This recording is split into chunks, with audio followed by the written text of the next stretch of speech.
Ladies and gentlemen, welcome back to Doctor Who Reviews. This week we are looking at my pick, Spearhead from Space with Jon Pertwee. I mean, not actually with Jon Pertwee, he's been dead for about 20 years, but you know what I mean. And to discuss it with me, I'm joined by my three usual co-hosts. Getting into the dot stuff right away, holy shit. Firstly, to my virtual left, they're all about thoughts. That's right, that Hibiki over there is Freezing Inferno. So good. Oh my god. My work here is done. Oh, that's so good. Oh, where can you find this lovely people? Well, you think that's good? You won't like this one. To my virtual right, but not politically. Born in memes, she has been taxed. It's cognitive usurper better known as Cat. What in the hentai did you have us watch? I plead the fifth. No, I don't. I'm not American. No comment. No comment. No. I caught myself. I caught myself. No comment. No comment. Freudian slip. No, I didn't finish the sentence. No comment. And finally, for him, the only way is up. It's Kuchiri. Okay. Song by Yaz and the Plastic Population. See, I don't like listen to music that much, so like I don't have like. It shows. Yeah. No, well, you could. Well, if you watched the football a couple weeks ago, you could have seen a great song, an entire football field chanting "A Bider." Oh my god. If Kendrick Lamar is ever outed to be a bad person, I think half the internet will just implode on the spot. I mean, if they were going to out him as a bad person, they would have during the Drake and Kendrick like beef. Like that's the reason why we knew all the bad shit about that was going on. On that Sunday night, all the Chiefs fans huddled together, morose and sad, but taking comfort in one small thing. At least their team didn't take as big of an L as Drake that night. Well, the thing is, Kendrick Lamar went after Trump during those songs. Good. Yeah. Trump was so upset he left halfway through and then said he was ending the penny coin. Yeah. Which he can't do. He can't. Nope. Sucks. Congress can do it, and they probably will now, but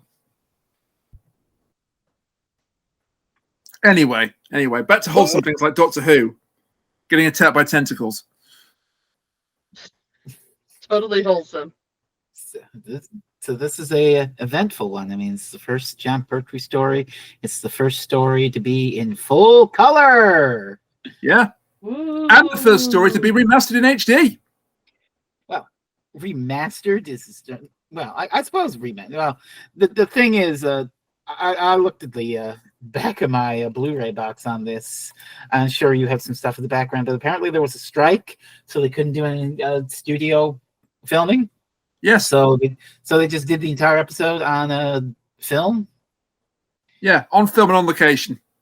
Which so when it comes to upscaling for HD, that turns out, hey, you can actually really make that look pretty when you do that. And probably why they upscaled it for HD first.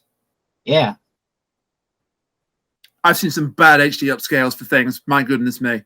And the entire Simpsons catalog on Disney Plus. Case in point. Yeah. I was going to think of any 4K work of James Cameron. It's like horrible. It's smoothed out to plastic perceptions.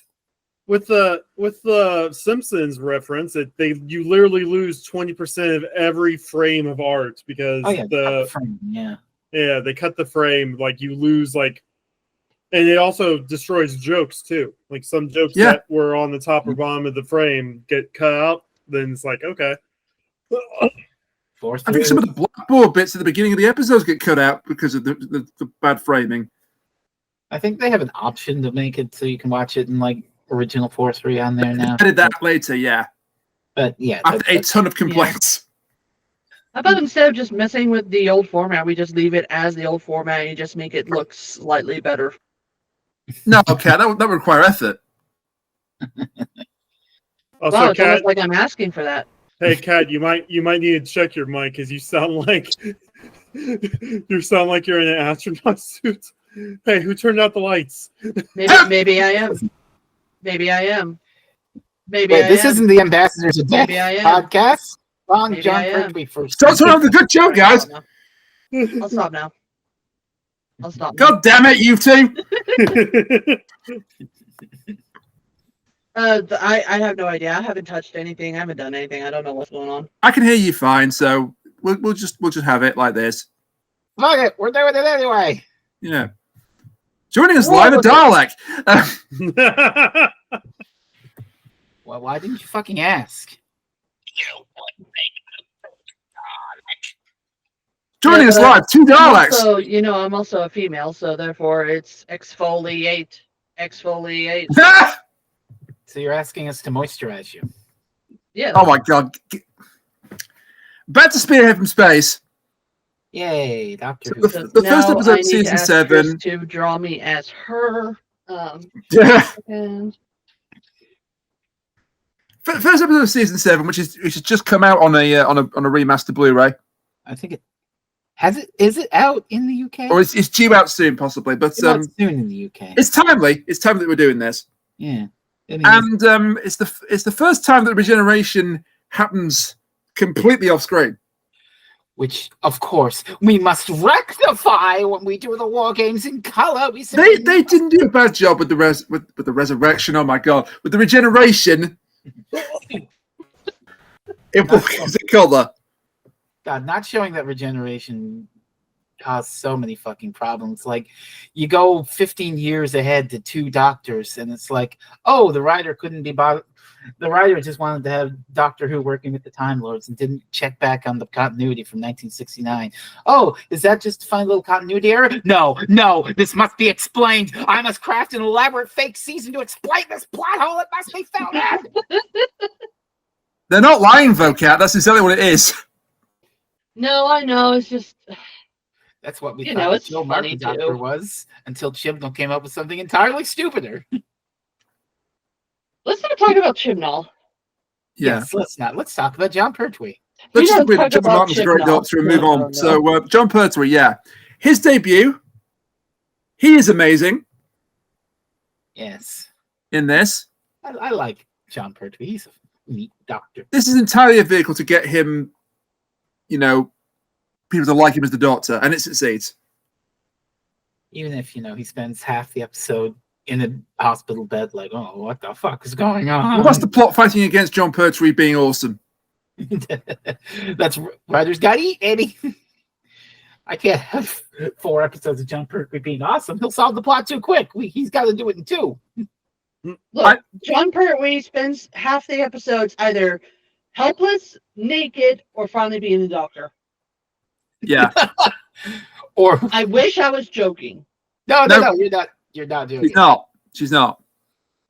Now, when are we going to have a doctor that's all of the above?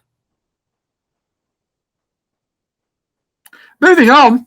I mean, the 11th Doctor. He was helpless, naked, and becoming Doctor Who. Moving on. Remember that episode where Clara's parents were coming over? All right. Yes. Or whoever it was, I forget who it was who was coming over. Not Parents moving or on. parents? The parents. Moving on then. Oh, this Oh, no, sorry, her parents, because her mother died. Yeah. Parent, yeah. Her dad and her gran. Her dad and her gran. Did someone say Clara? Hey, we can talk about Clara. No, she's not in this. I'm just being Hey, shitlord, right? speaking of companions, should we talk about Liz Shaw? Well, I hadn't finished talking about Jon Liz Pertwee Shaw. yet, but yeah, let's go to Liz Shaw for a bit. I feel sorry for Caroline Johns because she gets 4 stories with Pertwee. Just 4. Really? Yeah, she's Yeah. one of the shortest companion tenures ever. Why'd she leave? I think she got pregnant. Yeah. Oh, valid reason. Yeah. because it's not that she didn't like filming the show. It's not that she didn't get on with Jon Pertwee. They got on like a house on fire. You are so obsessed with that phrase. Why are you obsessed with it's the phrase? Theory. You brought it up during the Hibiki. I did, and I said it doesn't make any sense then. It doesn't make any sense now. Shut up. Look, just because Rainier is a serial arsonist doesn't mean anything. Disclaimer, We're just going to know that giant pile of smoke coming from my garden shed, and I can't believe we're all fighting like this. Usually we get along like a house on fire. they hit it off immediately. Then better? No, absolutely not. They got on really well. God damn it! We love you, Rain. But they did really enjoy working together. So that wasn't the reason why she left. Funnily enough, Jon Pertwee took more time to like Nicholas Courtney. He kept calling him Brig. Oh wow! Not the Brig, just Brig. Brig. You know, the Pertwee years are the whole unit. It's not quite the unit family yet. We got no Benton, we got no Yates, we got no Joe Grant, but we got no Master. But that's all next year. But you know, eventually all these people are going to come together and they'll work together for 3 years and get on like a house on fire. I mean, I will say whoever put the Brig in that jumpsuit definitely deserves to be in the Brig. Yeah. It's hideous. Yeah. Yeah, it's saying something when the Brig's best costume is his military uniform. Because good God Almighty, I think it's not the debut for the Brigadier because he did show up in a series 2. Sorry, in a second Doctor story. Two. Yeah, because he talks about how the Doctor helped him twice. One of them was against the Yay, and I can't think of the other one because I remember looking up that trivia. Cybermen's. Cybermen's. The Cybermen and the Abominable Snowman. Is that the Yeti one? Yes. No, yes, it's not in this. Yes. Wow. Are you proud of yourself, Ray? Yes, I am. So, some fun behind the scenes bits about Jon Pertwee's costume and the scenes where he gets the costume and also that car. He really takes offense to that car. Okay, I'm going to share a funny anecdote since you mentioned the car. I'm sitting down watching, and Jon Pertwee has borrowed these clothes, and he's going to steal this car. And I'm like, wait, wow, holy shit, that's kind of fucked up. Doctor Who just stealing a car. And then a second later, I realized, wait a fucking minute. Stealing vehicles that don't belong to him is a character trait of the Doctor from day one. Yeah. Yeah. And then even better at the end, he's like, that car had a lot of character. And the Brig's like, no. Yeah. No. That's how we get Bessie eventually. Doctor Who and stealing shit goes along together like a house on fire. He does have to.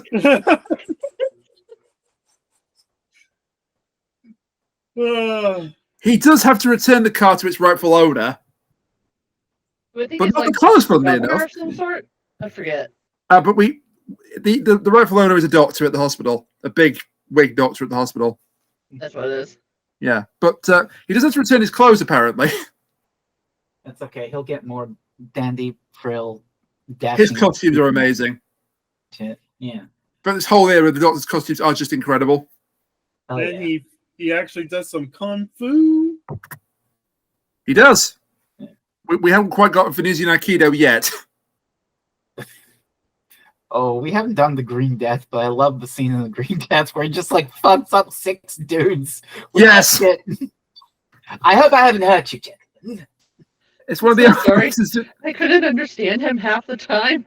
And then there was sometimes I could understand him. It was just like, do you guys remember Hot Fuzz where there was that one guy who had all the guns? The sea mine? It was kind of like that. It's like, I can't understand you. I'm sorry. That character archetype shows up in a lot of things. It shows up in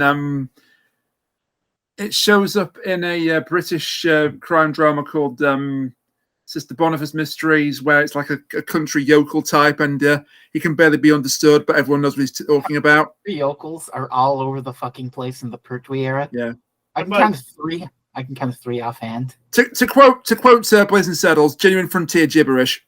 Well, then you also got Dale from King Hill, you know, and about that right there, and that, you know.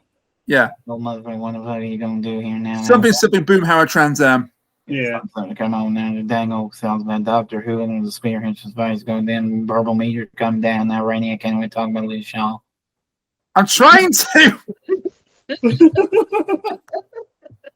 You keep interrupting me. But I love how she's skeptical at the Anyway, beginning. maybe we should talk about something else, like Liz Shaw. I love how Liz. I'm just ignoring you now. I love how Liz Shaw. Plow the train to the cliff. Don't mind if I do. I love the fact that Liz Shaw is skeptical, very skeptical at the beginning of the story. Who wouldn't be? That quickly changes. Liz Shaw and being skeptical go together like a house on fire. That. Hey, just need everyone to know that that's a coded message. Oh. Doctor Who reviews and combining memes go together like a house on fire. Just to let you know, I'm currently tearing my hair out. I would ball by the time this finishes. We had the soundboard still. I would play. I'm sorry. Yeah. That's 3 driving Rainiac crazy, going on like a house on fire. Okay, we need to stop. I was going to say, you can use that joke too much, guys. No. I'm deliberately running it into the ground. I meant it the entire time. No. You run in the ground, and it can't hurt us anymore. It just runs the ground. See, you say that, and yet he keeps bringing up Jenny. Okay. Listen. I resent these accusations that I run bits into the ground. How dare you say that to me? Anyway, let's talk about the scene where Doctor Who asked for a mirror. No. You know, this reminds me. All we're doing is keeping the trope alive. Oh my god. Okay, for real. Anyways, Liz Shaw. Let's go back. I do have a fun behind the scenes bit since he brought up the mirror and the Doctor. So there's a scene where the Doctor avoids the Doctors by showering, and it's very comical. And it was not originally in the script. And then when they found the place they were going to use for filming it, they found this fantastic shower report. That's too good to not use in the story. So they quickly came up with the scene where he's in the shower and hiding from Doctors. But Liz Shaw is also great in this, yes. As I say, it's a damn shame she didn't get to do more on this show. But Predator kind of put a paid to that. I love her. Let me think how to describe this. Sophisticated sass. She's very sassy. Yeah, but But she does it in like this. I'm very high society. She's like, "Oh, a general's coming. Oh, do I have to salute then?" Hmm? Yeah. She's a highlight of this. She's a highlight of season 7. Yeah. Justice for Liz Shaw, goddammit. Justice for Liz. And that's not to say that, Joe Grant is great in her own right. No, she is. She is, but she only gets to be on the show because Liz Shaw's not. That's true. Also, the bit in episode 4 when they're trying to kill the Nestine consciousness and she puts the batteries in upside down. Whoops. So that's where Billy the Blue Ranger got the idea from. We will have much to say about that climax. Oh, we will. We will. Which we've already, actually, we've already made jokes, I think, but we'll make more jokes. That's the fun. Cat certainly will. Speaking of running things into the ground, Cat will run this into the ground when we get to that point. But I do like Liz Shaw here. I think the Brig does a good job. And, of course, we get an iconic villain. Debut of an iconic villain. Which is strange when you think about it, because this villain they only showed up twice, and within the span of 2 years, and then 3 times. 3 times. Twice in old. Yeah. And then not again until Russell T Davies did his thing. You know, since we're on the beach, that makes you old. What? You said twice in old. Twice in old. You said it, my dude. So at first I wasn't aware that this was the Nestine consciousness until we got to the last episode. I thought for a second this was going to be the Great Intelligence. I got a little excited. Because honestly, what's his face? Ransom, he kind of looks like the guy that they got to play the Great Consciousness or the Great Intelligence. Richard Grant? A little bit, in the sense he's got an elongated face. Look, if you put them side by side, they'd look a little bit alike. So, I'm just saying. Okay.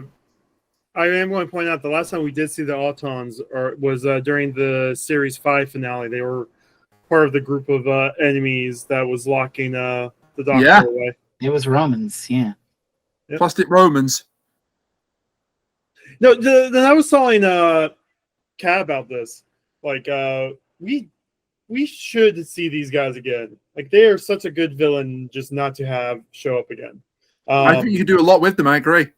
Yeah, no, we now have 3D printer technology. We have AI. I was just thinking that 3D printing. I've got an idea, but I might hold on to it because I think it's pretty damn good, actually. I was like, where's Russell T Davies' Blue Sky? I mean, Chibnall's on Blue Sky now. No. I don't think Chibnall wants to do Doctor Who again. I think that was crushed out of him.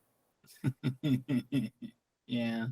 I don't know. Moffat will do it again. That Christmas episode could have been his last hurrah in Doctor Who. You have no idea. Right. Moffat has had like half a dozen last hurrahs at this point. The last hurrah. It's like a Professor Moriarty dies falling to his death 3 times in the Basil Rathbone Sherlock Holmes films, and then comes back. He escaped. He got better. He regenerates because it's a different actor each time as well.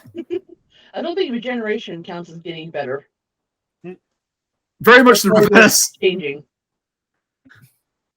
It's a death. You walk away from it, but it's a death, no less. Yeah.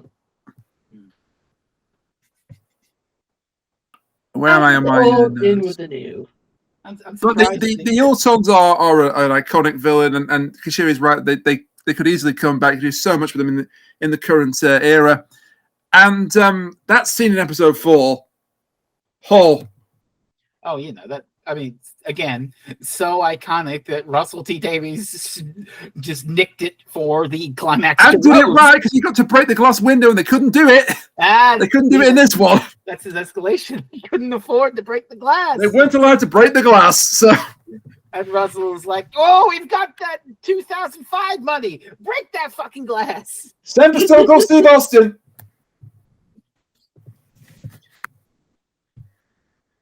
Because the glass shatters. Never mind. No. I knew where you were going with it. Rain and wrestling jokes get on like a house on fire. Oh, for Keeping the trope alive. This house is on so much fire. It's going to just be ashes by the time we're finished, guys. At this point, it's a whole neighborhood. There will be no house left. Burn the HOA. There's only one arsonist. I feel sorry for a second. This is going to be the energy going into next week, and Second has no idea what happened. Hey guys, we're going to talk about him. What do you mean a house on fire? What? Can we just agree not to use this joke at all for the next Hibiki podcast? Please and thank you. I'm not signing anything. I make no promises. And I've got another fun behind the scenes. Well, not fun, but behind the scenes bit for the Autons in episode 4. Mm-hmm. So you mentioned there was a strike going on. Yeah. These were non-union Mexican equivalent Autons because they weren't union actors. Oh boy. So they couldn't be credited as their actual names because they didn't want to get them into huge amounts of shit. So every single actor was credited as Ivan Orton. Ivan Orton. I'm an Auton. Oh my god. Hey, it's stopping getting into huge amounts of trouble, so I guess. good on you, BBC. No. Well, no, that scene is epic when they're breaking through the windows and they're shooting all the people running down the street. Okay, look, I have my misgivings with trad Doctor Who, where it's just monsters shooting at people and they go arg and fall over, but that was fucking cinema. It was.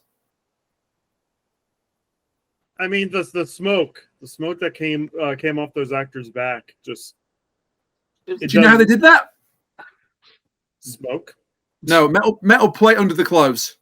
There's a shot when what's his name? Rent. Yeah, the guy who goes to the plastics factory. That's Ransom. Yeah. Yeah, where he gets shot by an Auton, and when he rolls over and he falls down, you see like his shirt is fucking on fire. Yeah. It's like, wow, and this is 1970. They really lit his fucking jacket on fire for that shot. Again, metal plate underneath the clothes to protect him. That just really impressed me. There's just a cinematic quality of this. The way Also the fact that the Autons could just totally destroy bodies. Total destruction. Total destruction. Holy crap! Not even the Daleks did that. No. Well, the Daleks cared about leaving bodies behind. Yeah, I mean, they obviously don't use it in the street scenes because the idea of the carnage littered around is what makes it. Mm. But they do this trick a lot with TV and film where you need an actor to be out of the scene completely. Mm. Their character's dead, we don't want to worry with corpses or remains or pieces of them. So you just have them completely obliterated in some way. They do it with Power Rangers, they do it with Tokusatsu, they do it with Kamen Rider, where they just have the minions explode. Or disintegrate or shatter to pieces. You get the idea. Yeah. Disappear in some way. Not to bring some grease into this. Dog. You better find that bunker, buddy. I don't play golf, so. So, Kuchiri, what's your address again? not for any specific reasons. Asking for a friend. The friend has a hammer. I'm asking for Chris. She's the friend. Yeah, the friend has a hammer. I didn't say she had a hammer. She has guns. I'm changing the subject. I do agree with you, though, Frez, when you said in our Discord, the cliffhanger of part 2 would be a lot more effective if we hadn't seen the Auton moving about earlier. Yeah. Because for reference, the episode 2 cliffhanger, we are jumping all. It's a Ransom sneaks into this plastics factory, and he's looking around, and there's a whole wall of these mannequins, and one starts to move, and he looks, and he's like, "Oh my god!" He actually gets away from that part, but then he dies later on. Yeah. Although the cliffhanger of the doctor getting shot is pretty cool. Oh my god. It's like, holy shit, you idiots. Who told you to fire? They cheated on the reprise a little, but it's yeah, you fools who fired that. Or something. They can't actually. I'm imagining the alternate world. Who told you to fire, you idiots? Oh, hello there. Would you like a jelly baby? Yes, Jon Pertwee has been sacked, so we can go return to his burger van. Oh my god! Please tell me I'll know about this. I've told this story before on the podcast. No, it was the weekly trope last year. Oh, good. Pertwee's burgers. Yeah. I know we don't talk about certain writers here, but I kind of hope that he sets up his burger van next to Rupert Grint's free ice cream van. Because he has one. Oh my god. Yeah. I know. Yeah. Where was I with that? Oh yeah, the burger thing. I've said this before, but there's a great clip of Russell T Davies and Stephen Moffat talking about Pertwee's burgers. And Moffat gets a great joke off. Yeah, no. It's like, well, we need to replace the doctor. How about that guy runs the burger van 20 minutes down the street? Great burger. During their podcast. They were doing weekly podcasts for season 1. So when they were talking about Boom, they started going on about Pertwee's burgers. It made me laugh. Okay, it made me laugh. Oh, can you imagine? You want a job? Can you imagine a bunch of professionals like that going off on a tangent on a silly podcast like that? Yeah, tangents and podcasters go together like a house on fire. the difference is we're not professionals, so wow, it was a burn on ourselves. Like a house on fire. I'm in the shadow of the Gallifreyan. I don't know. Okay, Mr. Big Shot. So anyways, you know what my favorite part of this whole serial is? The fact that the reason that the Doctor shows up naked is just because this place had just a cool shower. Yeah. That's the only reason. That's exactly it. It's like, wow, that shower's amazing. We've got to use it. We have to use it. It's just like, John, how do you think about getting naked on camera? Well, this fucking shower doesn't have a curtain or anything. It's just, you're standing there butt ass naked. I didn't see it all through yet. It's like, okay, cool. He's like doing show opera singing as well. I mean, we've all done that, right? If I had a nickel for every time I've seen the Doctor naked, I'd have 2 nickels, which isn't a lot, but it's weird that it's happened twice now. You should be up to 3 or 4 now. I'm sorry, what? How many times have I seen the Doctor naked? So the Stolen Earth. You're naked. Oh yes. Yeah. 11. Doesn't count. What do you mean 11 doesn't count? Oh, is it because we can't talk about the story he's naked in? No, you don't. Oh, are you talking about that? Yes. The Clara episode where he's I naked. thought you meant the roommate episode. final episode. It's not because he's not naked in that. No. Roommate episode. There's a. Yeah, you're right. He's running through the flat naked with Jane Corden. You're right. Yeah. No, I was talking about the Clara episode where he's naked. So now we're up to 4. See, I don't remember Stolen Earth, so it's the Meta Crisis Doctor. You're the Meta Crisis what's the Meta Crisis Doctor again? When a second David Tennant regenerated out of his hand. Oh, right. Okay. You're the Doctor. Oh, yes. If I had a nickel for every time I've seen the Doctor, why is half of those David Tennant? Half of them are Matt Smith. Yeah. So we're up to 5 now. Okay. I'm just letting this. I'm just. You know what? letting At this point, I'm sitting in a piggy bank, and every single time I see the Doctor naked, I'm just going to put money in there, and I'm going to become a millionaire soon. So I'm surprised Gatwa hasn't done it yet. He seems down. This is a hell of a. He was half naked. He was half naked because he was wearing just his underwear. This is a hell of a topic we've gone down to. Look, we've had to go down this topic, okay? We have, yeah. You could see his tan lines. Oh, another thing I want to mention. Tattoo, apparently. You know, they also got like that great sort of blue overall and white scarf look.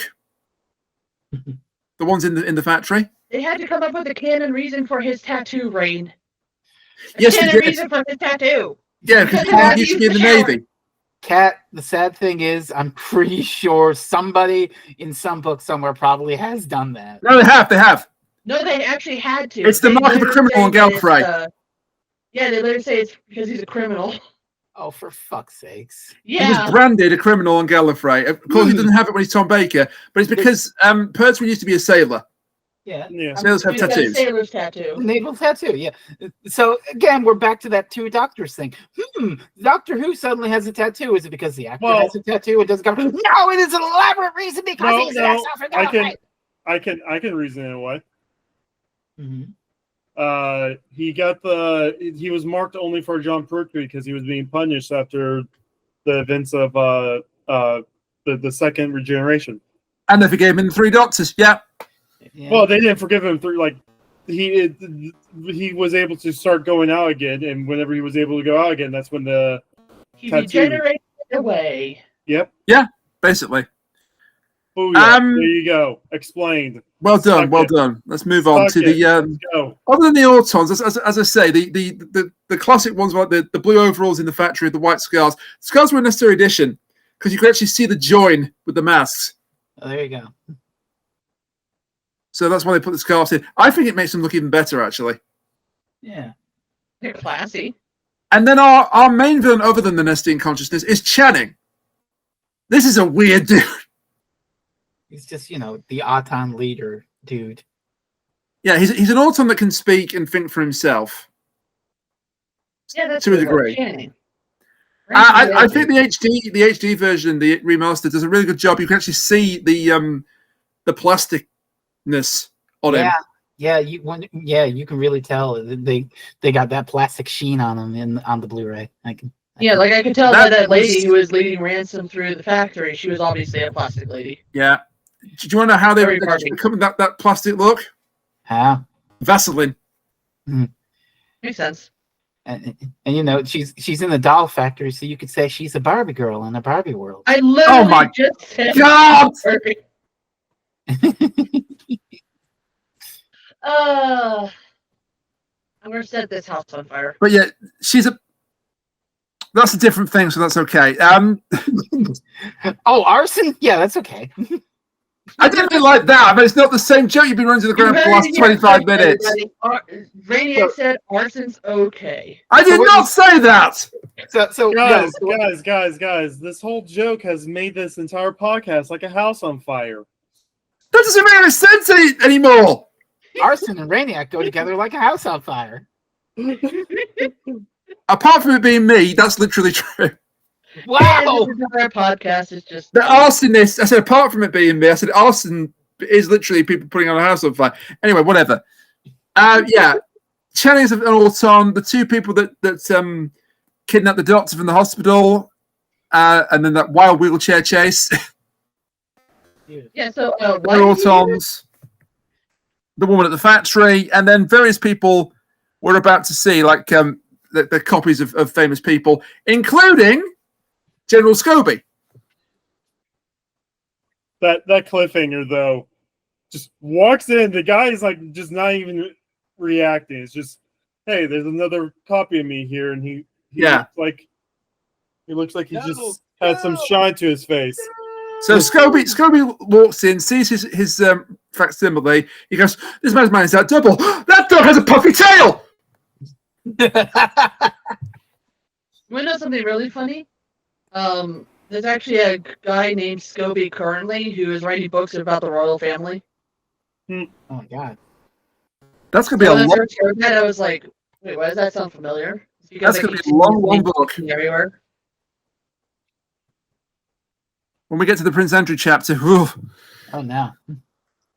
Well, he wrote a book about Harry and Meghan, so... And this cousin went to go play on the Traitors and has made it very far. Yes. The gay royal. Does not mean even being like condescending. He literally calls himself that. Well, I mean, he's more bisexual. Yeah. He needs to be married to a woman. He's on his third marriage, and his third marriage is with a guy. But yeah. So bisexual, but he did say gay royal. So. And yes, he is doing very well in the Traitors. USA. Scobie is the authority figure for UNIT for this story. He doesn't show up again. He then gets kidnapped by the Nestines and put into Madame Tussauds as his own waxwork. Oh, plastic works. I mean, we dodged a bullet since they only took over famous people. I mean, well, not famous people, civil servants and stuff. So which is a little weird when you think about it in the nitty gritty. Like simultaneously, their plan is impersonate these people and seat ourselves in local government and take over the world. Kind of like. If someone made a replica of the Prime Minister Keir Starmer, you couldn't tell because he's already a robot. No, but it's even worse because the first shot you see is like replicas of presidents, and you see like JFK standing next to Richard Nixon, and it's like, oh, we dodged a fucking bullet. A Futurama reference. Nixon's back. Hey, so who's all been to Madame Tussauds? don't think any of us have. I've been to one in Blackpool, but that doesn't count. I've been to the one in New York City, and yes, Never the Hall of Presidents is pretty awesome, which is actually really funny because they have a wax figure pretending to be a tourist in the middle of one of their walkways, and That's cool. It looks like they're taking a picture, and so they warned us about it during like my drama club. And so, went there with my sister. My sister wasn't in a particularly good mood. We get to that part, and I see the, whatever. And I'm like, oh, hey, that's cool. Start to walk past, and my sister's like, Ethan, she's taking a picture. You're so rude. Ah! Even though I warned my sister that, there was going to be a fake tourist one. Yeah. And so we just sit there next to this fake tourist, and she's like, okay. Since Madame Tussauds was brought up, if you don't mind, so there's a fun story about the Blackpool Madame Tussauds. It wasn't originally Madame Tussauds. It was originally a knockoff called Louis Tussauds, and it was terrible. It had an absolutely terrible reputation. The waxworks looked nothing like the people they were supposed to be. It even got mocked on Have Got News for You, and that's when you've made it. Oh, so... But then it was taken over by the real Madame Tussauds people. And it's actually a really good place now. Nice. I would say 90% of the waxworks really look like the people they're supposed to be. And they had like a superhero exhibition, so Batman, Spider-Man, with the full cooperation of DC and Marvel. That's cool. So that was really cool, yeah. Fun thing about the scenes in Madame Tussauds here, though, they hired actors, they hired extras to play some of the mannequins. Mm-hmm. And it gave Caroline John the fright of her life when one of the actors blinked suddenly. That actually happens in the episode. She's like, Doctor, oh Jesus. Yeah, they kept it in. Oh, that's great. Said the extra getting fired. One of those actors had to stand there and, pretend. I would do it on purpose. I would just start winking at her. Then it was at that point we have to leave the set. That'd be the worst. Yeah. And then the real Scobie is put into suspended animation and as his own waxwork. And in episode 2, we see him getting measured for his waxwork at the plastic factory. And then in episode 4, we see his duplicates attempt to arrest the Brigadier and his men, and the Doctor then destroys him. Hey, could you say a few words here? Arg! Yeah, that'll do it. It's a transmitter, isn't it? Yeah, it's just, breaks the plastic reanimation Signal. It breaks the signal to the plastic. Yeah, it's like radio waves or Jon whatever. Pertwee is lucky that all the soldiers didn't draw their guns. Like, what are you doing to the general head there? No, look, he's a plastic man. You turned the general into a plastic man? Hello, gentlemen. Would you like a jelly baby?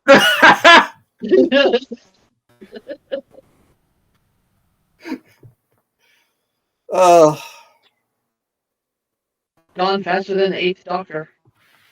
Oh. Thank God they put that right in Big Finish. Oh, God. Paul McGann is awesome as the Doctor. There, I've said it. Oh, really? He's awesome, and he should have done more on TV. Well, we did get some good Big Finishes out of Yeah. it. Then we have some other minor side characters that get a bit to do. Nesbitt is the head of the plastics factory, who is taken over by the Nestines and Channing. Originally was going to be an Auton, and they were going to find him alive and well after the Auton was deactivated. They changed that. We've already covered Ransom because he's the person that really gets Unit onto the plastic factory, and then gets shot because they forgot to close the back of the tent. Closed it. Well, they didn't. They did close the back of the tent. The Auton cut through it. Yeah. They just didn't guard the back of the tent. They didn't guard the back of the tent. Yeah. So the Auton cuts through it and kills him. Total destruction, bodyguard, and then Sam Seeley. Oh, Sam Seeley, best character in the show there is. Our unusual, our rogue character. Oi, woman, don't go messing about me. I want to have me pink orb. I want to put it in me chest now. So he's a Glad his wife survived. Yeah. well, Sam survives. Yeah, they both survived. Let's Two happy goes in about the that. car, don't. Let's happy All about right, that. red shirt one and red shirt two.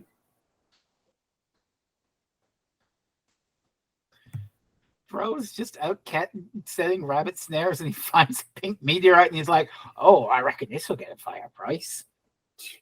Yeah, but he tells the one person that can actually confiscate it from him. So he's not very smart. Well, of course he's not very smart. He's a dumbass. Oh boy, a comedy yokel! Isn't rural Britain silly? We will get this archetype a lot in the Pertwee era. Yeah. Sometimes they're good, sometimes they're not so good. I like the way that the Three Doctors ends with that character, and his wife is like, "Oh, where have you been? You'd never believe me, woman. Is supper on?" Mr. Ellis. Yeah, this guy Sam Seeley is. I love the way he's like when you ask him something, he's like, "Oh, so you're saying you found a mirror? Didn't say that. I never said nothing." Yeah. Didn't say anything. But if I did find one, So somebody found. Didn't say that. Yeah. He doesn't get to get rich quick after all because they take the meteorite off him. Yeah. Well, it's actually not a meteorite; it's a part of the nesting. But not before an Auton does the greatest room trashing since Tommy Wiseau. oh my god, you're tearing the room apart, Lisa. Oh hi, Mark. At least the Doctor had a better nude scene than Tommy Wiseau. Oh Jesus! I'm going to I say said what I said. I'm going to say not taking something, it and back. it might put me in imminent danger. I have never seen that motion picture. What? I've never seen that. Honestly, fair. you're someone who saw the newest Flash movie. What's that, Frezno? You tell me you don't know why The Room is the greatest superhero movie of all time? Oh, You no. don't you fucking Oh start. no. Don't start. I unlocked the Oh, secrets it's so of the easy. universe. It's so easy. I unlocked the secrets of the fucking universe. Rain figured out how to light Frez's house on fire. See, now we get variations of the joke, so that's all right. That's acceptable. But yeah, those are our cast of characters, and then the ending. Boy, We have to talk about this ending. Yes. The Doctor versus the nesting consciousness. As I said before, what the hentai did you have us watch? So this ending scene is great because it gives us this. Where is it? Sorry. Hang on. It gives us this. It gives us that face.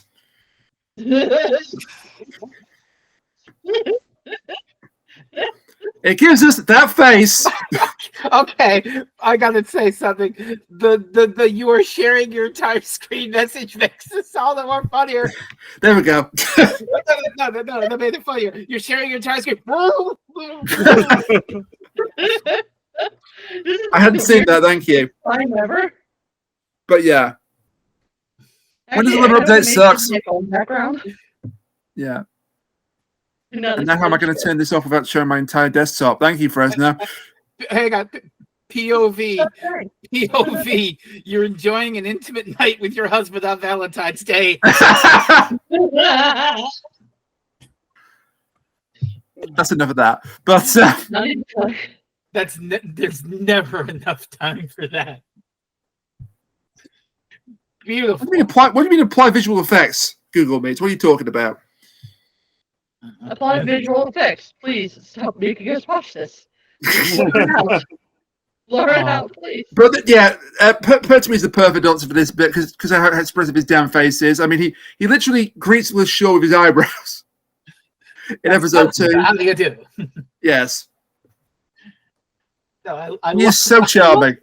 I love this. he's just wrestling these green tentacles. They're going in his mouth, and he's like, Liz, switch it on. Yeah, and then Liz was the battery upside down because she's the Blue Ranger, and gets it the right way up, and the nesting consciousness gets zapped. And the day is saved. And all the Autons deactivate, and Channing is revealed to just be a mannequin. Hey, this wasn't a guy. This was just a mannequin. It's only a model. You idiots, you captured their stunt doubles. And so Doctor Who gets hired because he can't go anywhere in his police box, and the Earthbound era of Doctor Who begins. Yeah, no, the Pertwee doesn't even get a console for his entire run, doesn't he? No, he has a console. One thing we forgot to mention, by the way, about this story, it's the first time the Doctor is shown to have two hearts.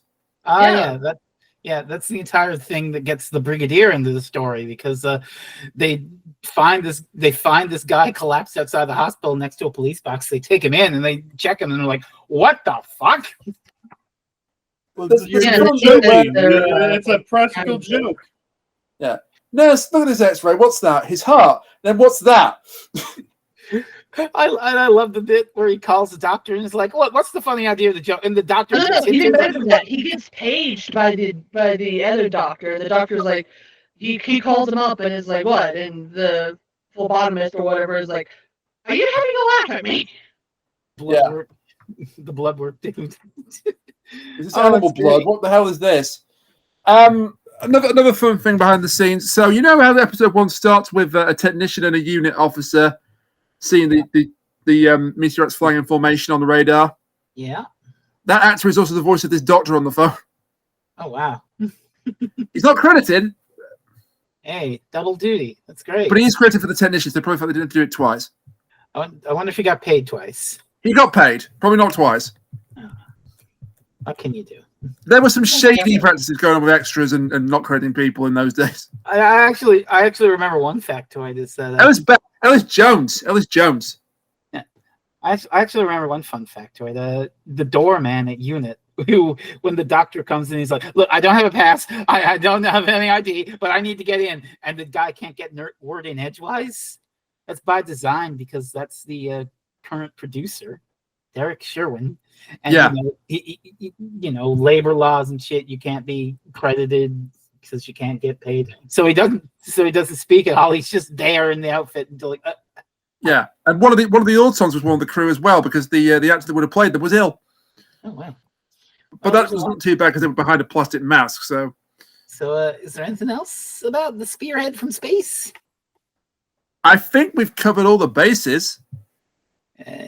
Anybody else? No. Overall thoughts then next time? Let's. All right. Yeah. May I go first since I picked it? No. Just kidding. You can. Well, if you're going to be like that, no. The house is on fire. My brain might be on fire. No, does that count? That's just recording this podcast usually. Anyway, please, Ray, go ahead. I think I'm about to stroke. Does that count? Anyway, so I picked this because it's a very classic Jon Pertwee story. It's his debut. I think Jon Pertwee's a great doctor. I also picked it because of the season 7 DVD thing and the War Games in Colour, as I already explained when I picked it. And it was also an omnibus edition when they did the 50th anniversary of Doctor Who. They picked one story per doctor. It's the one they picked for this particular doctor. Is it? For one of the omnibus editions. I think this is like UK TV Gold. Okay, fair enough. BBC, I think, picked the Curse of Peladon. Also a good one. A very good one. And also Jane Brown. But they must be into exercise bikes then. Yeah. Not Peloton, Peladon. Good joke. I just remembered the funniest lawsuit ever by a TV show. Please do interrupt my overall thoughts. Tell us. No. You can put this in bloopers, but Peloton sued the crew behind HBO behind the Sex and the City reboot. Oh no! Oh yeah. Why? Because of Chris Noth. Yeah, well, they had Mr. Big pass away. However, he On the passed Peloton. away on a Peloton, and that actually caused people to blame Peloton for a fictional character's death. Are you fucking kidding me? And because they lost sales, Peloton sued HBO over it. Yeah. Oh my god. Wow. It was also they were frightened because a fictional character died using a Peloton. They could die too using one. Mm-hmm. Back to my overall thoughts then. Sorry. No. It was good. It was good. I'm nearly finished. I think the pace of this in the first two parts is very slow, but improves a lot in part 3. And I just think the Pertwee is fantastic. Liz Shaw's pretty good. I'm happy I picked this one. I enjoyed it. Who'd like to go next? I'll go next. Yep. Decent intro episode. It's the episode that our current Doctor Who and some later, old Who use as a what's the term? Springboard? Blueprint, yeah. Doctor is having regeneration sickness. Oh no. And how's the Doctor going to protect themselves? Like, we didn't even talk about the wheelchair bit. No. Okay, the wheelchair bill was funny. We did, but okay. Did we? I don't remember. I mentioned the wheelchair bit. Oh. But the fact that the Doctor's not at 100% power, how can the Doctor get out of this mess while not at 100% power, basically? So, yeah, it's fun. It's interesting. It's wish we get more Autons.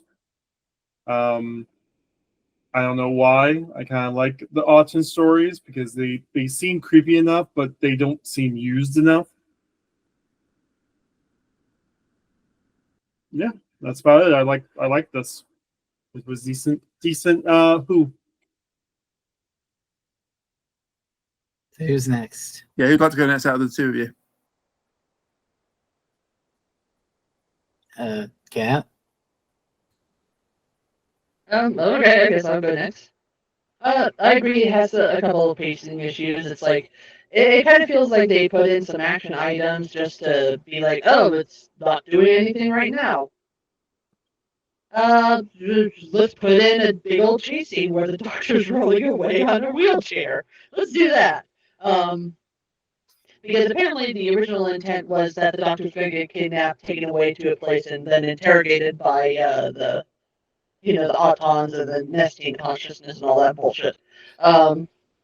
So I did enjoy it. I had a good time watching all of this. It was hilarious fun. There were a couple of bits where I was just like, okay, that's kind of hokey. You ignore the whole classic mask thing because obviously it was, it's all classic Who. They didn't have the budget and the materials and stuff to be able to do the big showy stuff that they have nowadays. So for the time, it was really good. I really enjoyed it. Definitely a good introduction to the Third Doctor. I do wish that he got to do a little bit more, but seeing him near the end, being able to be himself was really good. And also, just the tentacles was really funny. Oh, okay. Yeah, this is held up as a classic, and it's quite good. Like Kuchiri said, a lot of early New Who took its cues from this. So, you had Autons show up in rows. The Doctor in bed for half the episode that shows up in David Tennant's first episode. There was something else. But a lot of cues are taken from this. It's quite good, and being on film is a blessing because it takes what could be, something shot cheaply and elevates it to look like cinema. Like, I think that's what's doing it for the climactic part where the Autons attack in the streets of London, or, what would ordinarily just be two dudes in a studio shooting at each other becomes this thing of this cinema. People falling down, people running, panic. There's real, actual direction to it. And Jon Pertwee is great once he settles into the role, and Liz Shaw also great. Brigadier, who we didn't really talk about much, ever lovely, and will be a regular. I still maintain the best Brigadier performances in the Three Doctors when he finally loses his fucking shit at the ridiculous goings on. He's fairly sure that's Cromer. Absolutely ridiculous and wonderful climax involving fake rubber tentacles. This is the first truly great Robert Holmes story. Like the Crotons is okay, and then the Space Pirates, which is another second Doctor story, is not well regarded, shall we say, but this one's good. This is good classic Doctor Who's. Yes, it is. Yes. I wonder if we'll get more good classic Doctor Who's next time, because it's Frezno's pick. I don't know. This one, I'm dipping into the spice a little here. This is an odd beat choice. It's not like, oh, this is a piece of shit. This one. Okay, I'm braced. I'm braced. You're braced. Okay. I want to finish off a season I love with the one story we haven't done from it yet, which is a bit odd, a bit strange, but just sort of try and vibe with its weirdness, and you might learn to like it. Because next time on Doctor Who Reviews, it's Tom Baker in The Leisure Hive. Oh, I've seen this one. It's This is good. It's good. It certainly is a. It's weird as hell, but it's good. Yeah, it's weird. This is the last story. Well, it's the first story of season 18, Tom Baker's Last, which is one of my favorite seasons of old Doctor Who. I think I would call it my favorite. Well, maybe I don't know. The McCoy seasons are quite good too, but it's quite underrated and quite good. And we've covered every story except for this one, the first. As you can tell by my scarf, I love me some Tom Baker. We get to learn about tachyons and time travel. And an absolutely wild cliffhanger. Two cliffhangers. Yeah, but you know what I mean. Episode 1. Yeah. Oh yeah. One of the people was to go, what the fuck? Oh, it's so wild. Yes, the 1980s have arrived for Doctor Who next time. It is the 80s. This is Tom Baker. So, is there anything else you'd like to say, Rand, or should I ask you about finding lovely people? I think you've covered it all. All right, Rand, where can you find us lovely people? You can find us on Blue Sky, Round the Brain, Freezing Inferno, the Kuchiri, or is it just Kuchiri on Blue Sky now? I don't know. Can I fix my name on Blue Sky? I don't think so. No idea. I think it's the Kuchiri. Okay, the Kuchiri and Concave Usurper.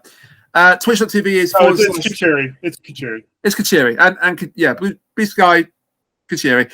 For Twitch, it's /Rainiat, /Freezing Inferno, /Concave Usurper, and /The Kuchiri. Frezno is still going through Snatcher.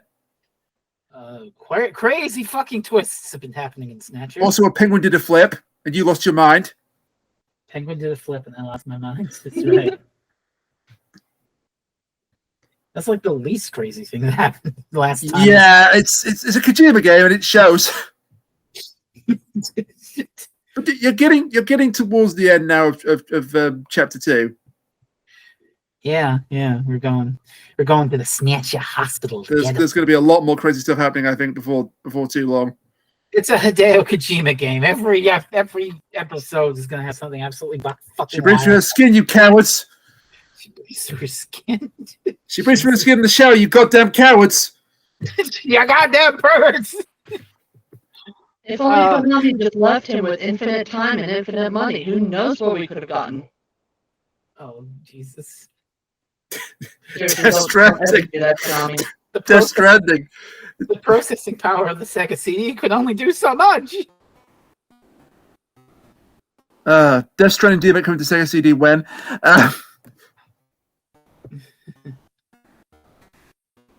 Some DMX are wild.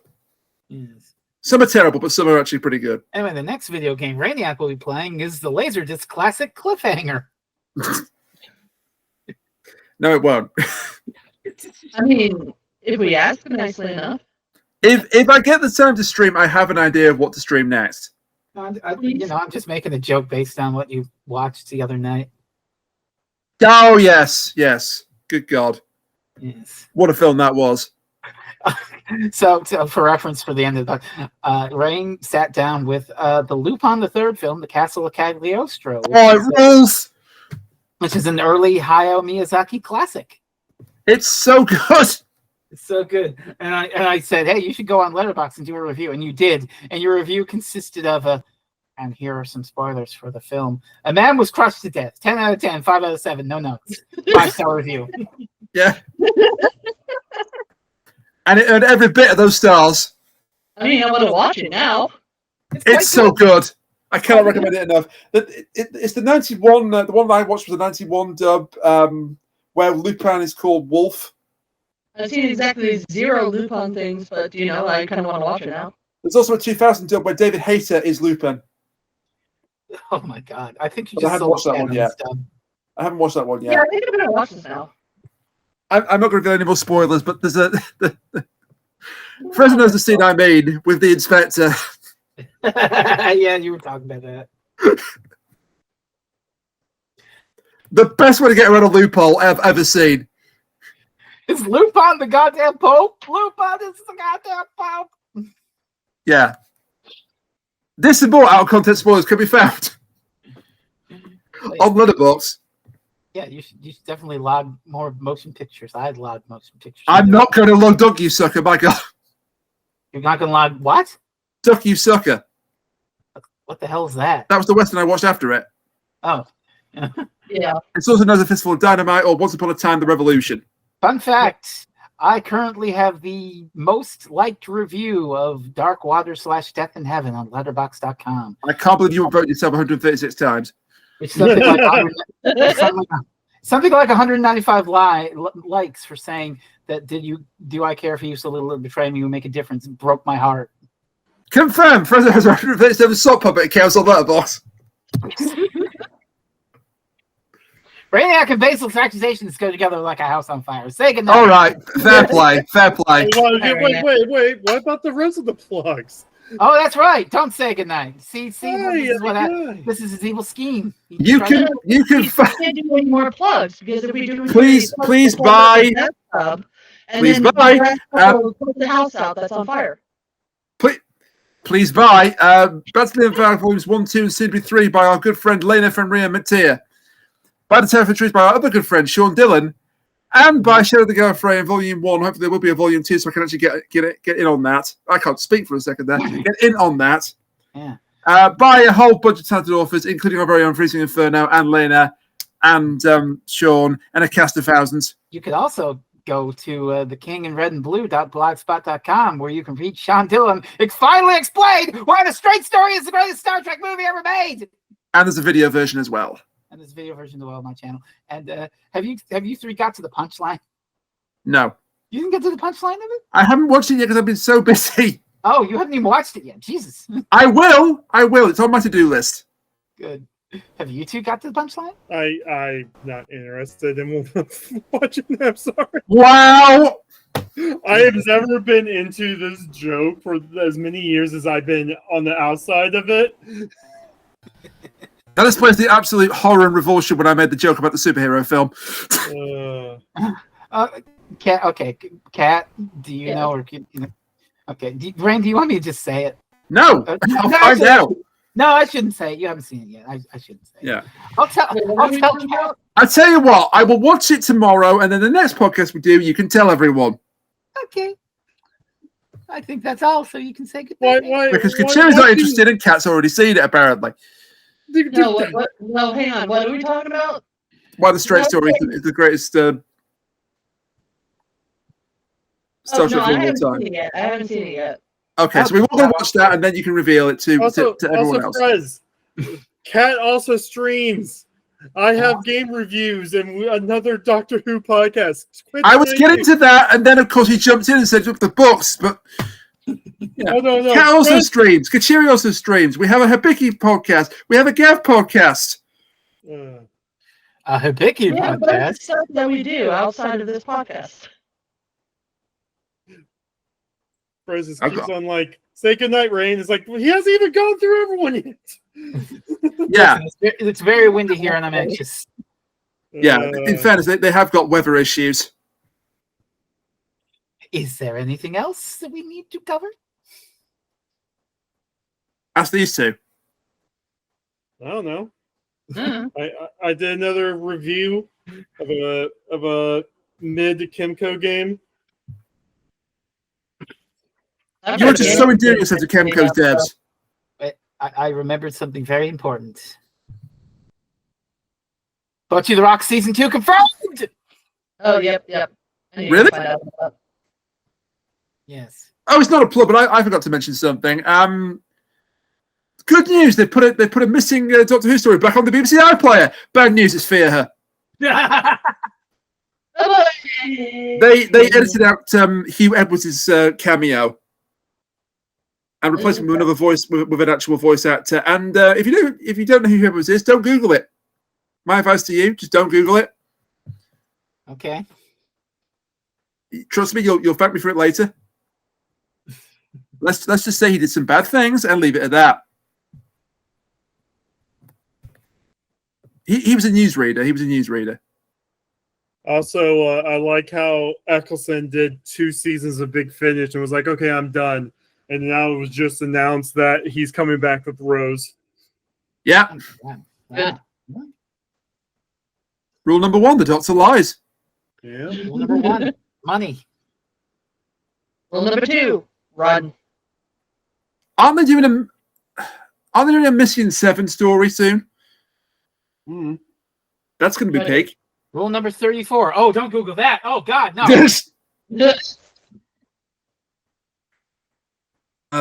Don't Google him. Yeah, now you're saying it. Well, because if we're done with plugs, everyone's been plugged. Don't Google plug Rule 34. Everyone has been plugged into the Matrix. And so good night, everybody. And we'll see you next time for, what is it again? Oh, yeah. Tom Baker in the Leisure Hive. Until then, bye for now. Chaos. Rain saying goodbye, and the end of this podcast got along like a house on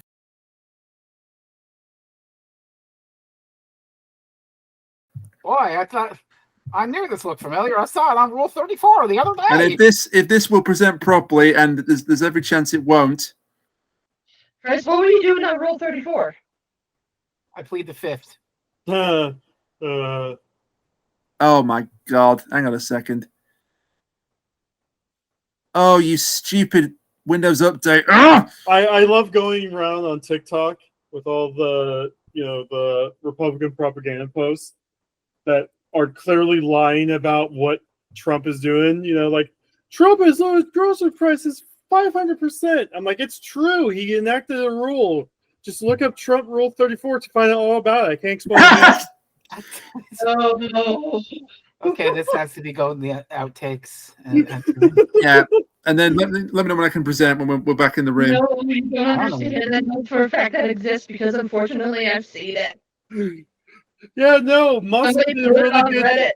Musk has already assassinated most of the deep state with this certain rule he and Trump together. Look up Trump and Musk Rule 34 to find out what's all about. It was banned the first time.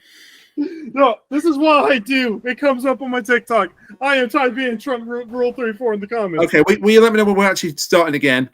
Yes. Whenever you're ready to present. Okay. 3, 2, 1.